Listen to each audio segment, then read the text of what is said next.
Mga kababayan, confirmed daw ang rally sa Luneta ay finance ni Ma'am Shikols. Napakarami ng post ni Miss Cathy Binag confirming na ginastosan ng magaling dumiskarte ang babaeng ahas, no, Tuso? Babaeng ahas ba siya? Malay ko. Okay, magaling dumiskarte, alright? Kasi ramdam ng mag-asawang adik na magtitipon, bababa ang taong bayan. Nung ginipit-gipit nga lang nila si VP Sara last year, di ba? Naalala nyo, yung kinontempt nila si Attorney Zulaika Lopez. And then si VP Sara pumunta doon, sinasamahan si Attorney Zulaika. Sa lower house din, di ba, kinontempt nila, kinulong nila, binantayan ni VP Sara, pinatayan sila ng ilaw. Mabuti na nakapag-live pa. Siyempre, na-charge siguro yung cellphone, buhay pa yung laptop, kaya pa mag-live, nag-live si VP Sara. Doon niya pinagmumura yung tatlo, di ba? Sabi niya pag may masamang nangyari sa kanya, ang utak sa pagtsugi sa ating Vice President ay yung tatlo, si babaeng ahas, si Tambaluslos, at saka yung adiktador. Doon yun, right? Dahil sa ginawang yan kay VP Sara at sa kanyang aide na na-ospital na, bumaba ang taong bayan sa EDSA. Kami yun nung November. Kay October ginigipit si VP Sara, bumaba kami ng November. Hanggang November yata ginigipit si VP Sara eh. That's why dumami ang tao sa EDSA. Kasi nagsimula ang EDSA Friday Group halimbawa, June 12 last year. And then every Friday, pabalik-balik, sumali ako sa kanila mga buwan na ng August, parami ng parami. May mga moments na kumukonti kami tuwing Biyernes. Halimbawa, bumabagyo, masama panahon. Okay, ganyan. Pero nung ginipit si VP Sara, dumami kami ng November. Panggigipit pa lang yon sa ating Vice President, dumami na kami. Ngayon na bulgar, hindi lang panggigipit sa mga Duterte. Ayun nga, pinakulong pa si Tatay Digong, nagtataka na yung iba bakit walang people power na nangyari. Ay kinidnap na si Tatay Digong. Kasi nga ang sabi, huminahon lang daw tayo at mag-uwi. May mga nasa Mendiola na na gustong sumugod sa palasyo ng mga ahas at kalampagin ng mga yawa na yan na nagpakulong kay Tatay Digong. Pinigil, pinauwi, pinaglipat-lipat ng venue. Liwasan tayo, ganyan-ganyan. Lumipat na pagod ang mga nasa Mendiola. Di ba binitbit papuntang liwasan? And ngayon, iniiwasan po talaga ng mga double agents, even ng mga loyalista at kakamping, ang EDSA Shrine, na kung saan doon kami dumami. Meron din sila ulit liwasan ngayong 21, di ba? At sana yung sinaka-eri, kasi Biyernes ngayon mga kababayan, they call themselves EDSA Black Friday Group, right? Or EDSA Black Friday Rally. So Biyernes ngayon, I'm expecting mamaya na sinaka-eri at ang ilan pang mga grupo na kasama namin na nag-EDSA last year ay sa EDSA Shrine pa rin ang punta. Pwede rin po na pumunta sila sa Camp Aguinaldo, kaya lang malayo eh.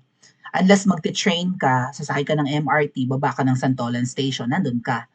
Malapit-lapit na ba? Medyo. Right? Lakad ka pang konti, Camp Aguinaldo na. Una-unahan. Nandun ngayon yung mga galing lower house or House of Representatives ng mga kasamahan natin na naglakad. Nagralis ng bato ng kamatis at itlog and then lumakad papuntang Camp Aguinaldo. Nandun ngayon sila. So, dalawa yung venue. Mamimili na lang kayo kung si Naka Eric ay pupunta ngayong Friday kasi Biyernes naman sa harapan ng Robinson's Galleria katabi ng EDSA Shrine or pupunta kayo ng Camp Aguinaldo. Pakisuportahan po kasi so far yan yung mga rally ng mga Duterte supporters. Ang People Power Monument naman po ay pupuntahan sa linggo ng mga manggagaling ng Luneta. Unfortunately, itong rally ng Luneta pala, according to Miss Cathy Binag, ay sponsored ni Jubaitang Jahas. Okay? Ito yung mga post ni Miss Cathy Binag. Na-vlog ko na kahapon yung ilan, pero napakarami niyang mga post at kino-confirm niya na finance nga ni Butod pa nga yata yung tawag, ang rally sa Luneta. Na yan sa tingin ko malaki yan kasi yung 'di ba yung mga kilalang mga rapper, yung mga sinusuportahan ng mga nasa TikTok ng mga kabataan ngayon, na mga vloggers and influencers at mga musicians ay Luneta ang destinasyon sa linggo. Magsusuot nga raw sila ng itim, magka-cover sila ng mukha. Pero ayun nga, nahahalata na ng iba na rally pala yun ng mga makakaliwa at kakamping, ayaw lang nilang magsuot ng pink para I don't know. Kasi mabubuking sila eh. Magulo na rin ang isip ng mga kakamping, right? Anti-Marcos ang mga kakamping, pero si BFF Lenny, si Trililing, si Dilima, si Sisa, mga pro-Marcos na ngayon. Or hindi na anti-government, hindi ba? So confused ang mga kakamping, plus may mga loyalista rin siguro, sasama sa linggo, sa rally na yan sa Luneta. Ewan ko kung may sasaling loyalista. Ay kapag sumama sila, ibig sabihin, inaamin nila na kurakot ang gobyerno ni Ngiwi or nung Puting or ni Narcos Jr. Ito yung post ni Miss Cathy Binag, mga ate.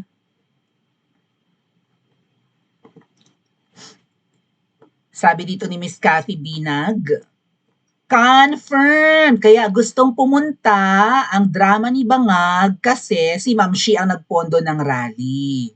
Gusto raw pumunta ni Ngiwi. Gusto ko sana kayong samahan kasi ba't naman nagkaganito? Ninakaw nila ang pera ng flood control. Karapatan niyo mag-rally. Nauunawaan ko kayo. Kasabi ni Ngiwi, di ba? Kaya raw po gusto pumunta ni Ngiwi kasi ang nagpondo ng rally yung asawa ni Ngiwi. Budol talaga, sabi ni Miss Cathy. Hindi para sa bayan but for fame, power, and money. Oh. May sinabi pa si Miss Cathy Binag din eh. Confirm si Ma'am Shi ang sponsor. Hashtag Luneta Diaries. Oh. Hindi po nangangamba, sabi ni Claire Castro, si Auntie Claire na butangera. Spokesperson ng Malacanang. Hindi po nangangamba ang Pangulo sa gagawing protesta dahil alam po niya na ang magpoprotesta dito ay kakampi rin po niya. Hello sa mga pupuntang kakampi.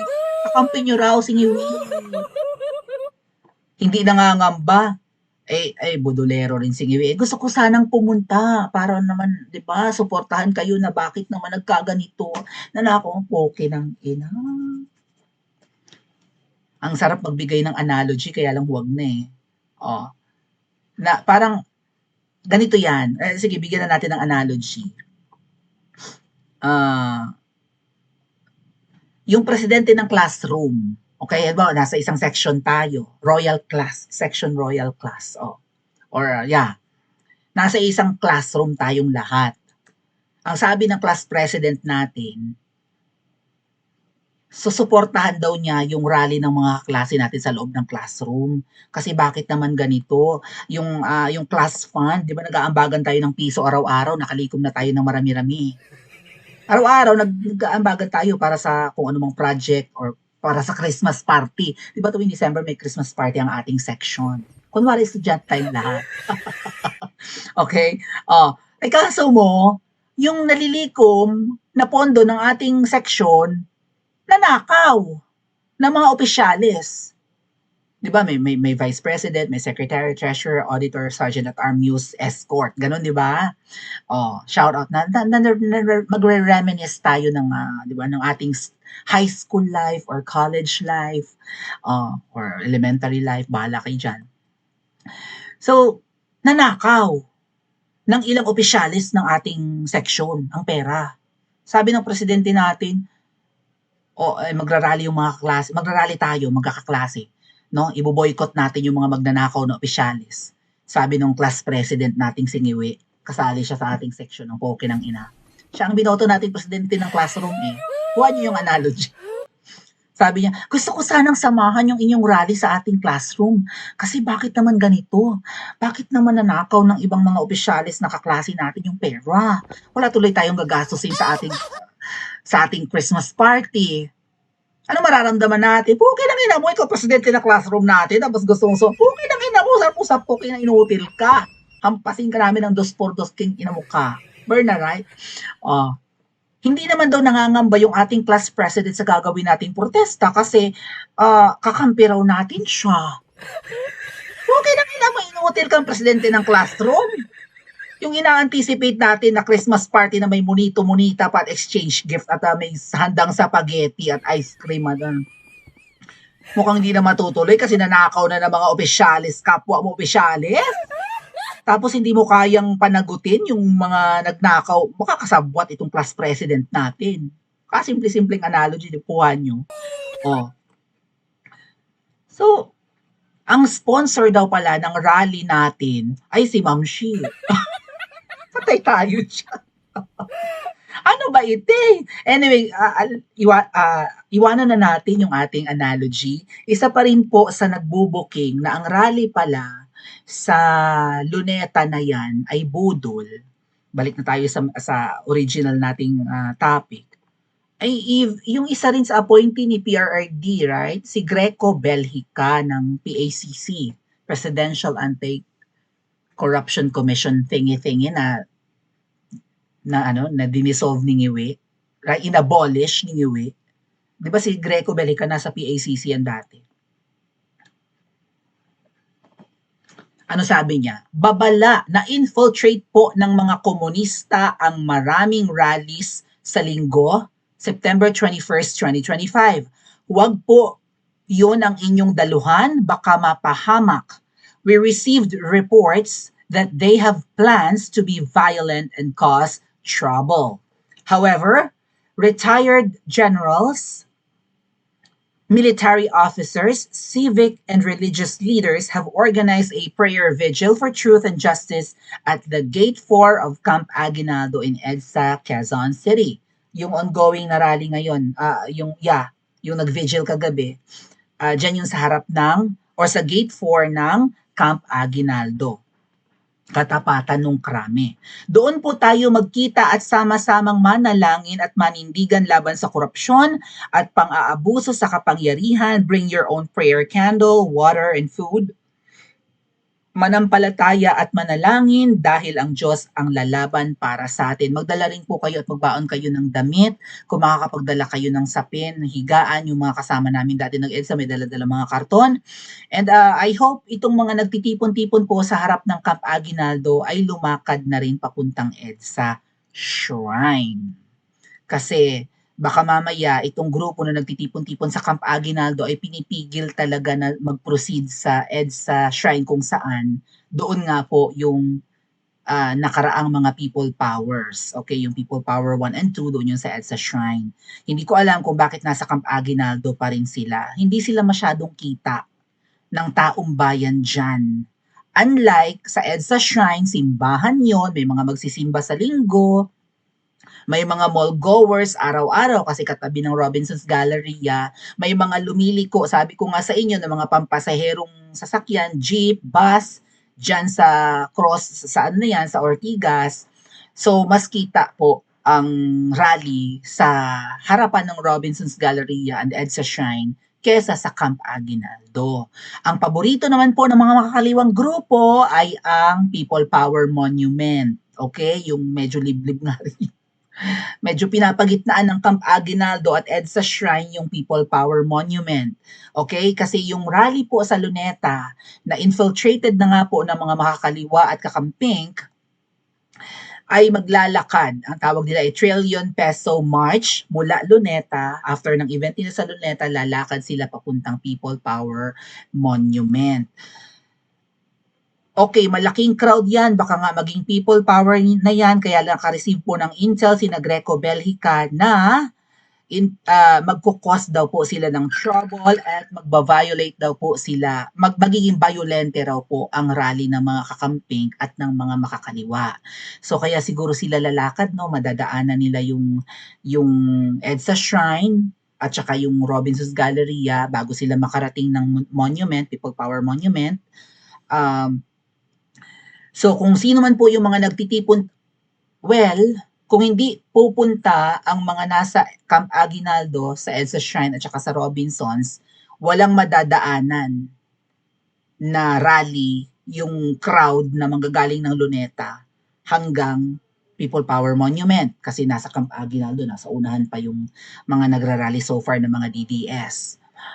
Pero kapag ang crowd sa linggo ng mga Duterte supporters ay nasa EDSA Shrine at Robinsons, madadaanan sila ng mga kakamping at makakaliwa na manggagaling Luneta na magpo-proceed sa People Power Monument. Mahabang lakarin yan, mga kababayan. Nakakapagod yan. So malamang may mga sasakyan sila. No? Pero kung madadaanan man po kayo at may mga DDS na nasa EDSA Shrine at nasa Robinson's Galleria, huwag kayong sumigaw-sigaw at huwag tumahimik kayo. Nagawa na namin yan before. May rally yung Dilawang Pari nung December after namin. May Dilawan rally dyan sa EDSA Shrine. Nasa Robinsons Mall naman yung Everyday EDSA Group at yung ilan pang natitira. Sinabihan namin na huwag makipag-away. Huwag bastusin yung rally ng Dilaw. Yan yung pinagbangayan namin ni Libag. Kasi nagkasundo na ang lahat noon na huwag isa-sabotage yung rally ng mga Dilaw sa EDSA Shrine. Tapos na kami Pero may mga natitira pang mga DDS sa harapan ng Robinsons Galleria. Sabi ni Libag ay wala, hindi ko kayang pigilan ng aking mga followers kung babasusin nila yung rally ng pare. Kaya kami nagbangayan ni Libag noon. Okay? Hindi po ugali ng mga Duterte supporters na makipagbasag ulo. Okay? Lalo na kung malaking crowd ang manggagaling Luneta at diretso ng People Power Monument at kung aalog-alog lang naman tayong mga DDS, kung madadaanan man nila, kung meron man na nasa Robinsons Galleria and EDSA Shrine na mga nagrarally, halimbawa nga na yung nasa Camp Aguinaldo ay lilipat mamaya kasi nga Friday ngayon. What do you think, mga ate at kuya? Should they stay at Camp Aguinaldo at doon na lang paramihin ang crowd? Dadami ba tayo? Kung magkakaroon man ng people power against Niwe, magtagumpay kaya ang mga kakamping at makakaliwa? Paano na lang yung expose ni Miss Cathy Binag na ang crowd pala na yan sa Luneta ay pinondohan ni Liza? May mangyayari kayang people power na organized ng makakaliwa at ng kakamping o mga Duterte pa rin ang mga Duterte supporters pa rin ang makakagawa nito? Pa-comment po sa comment section at mag-like and subscribe po kayo.